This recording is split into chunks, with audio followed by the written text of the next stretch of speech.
Sa mundong puno ng lihim, isang pamilyar na mukha ang muling pumasok sa eksena pero sa ibang direksyon. Vice President Sara Duterte, tahimik sa mga isyu ng palasyo nitong mga nakaraang buwan. Pero ngayon, lumantad.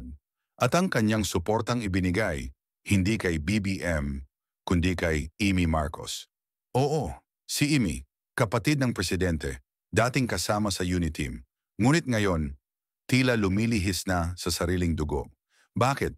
Usap-usapan ang talamak na korupsyon sa ilalim ng Administrasyong Marcos Jr. At sa likod ng ngiti ni Amy, may pagkadismaya, may galit. At ngayon, may lakas ng loob na tumindig. Pero hindi siya nag-iisa. Dahil naroon si Inday Sara, isang kaibigang matagal ng tahimik, ngunit hindi bulag. Magkaibigan, magkakampi.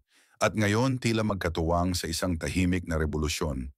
Sa publiko, parang simpleng endorso lang. Pero sa likod nito, may sinyales na may pader na nabasag. Na ang alyansa sa bagong Pilipinas, unti-unti nang nabibitak. Ito na ba ang simula ng bagong alyansa?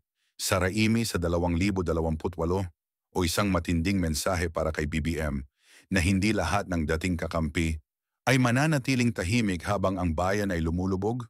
Habang ang masay naghihirap, ang ilang nasa kapangyarihan, nagpapakasasa, at ang iba, unti-unting lumalayo. Ang tanong ngayon, sino ang may tunay na malasakit sa bayan at sino ang nagtatago sa likod ng kapangyarihan? Ang bangayan ng kapamilya ay bangayan din ng prinsipyo, ng katapatan at ng bayan.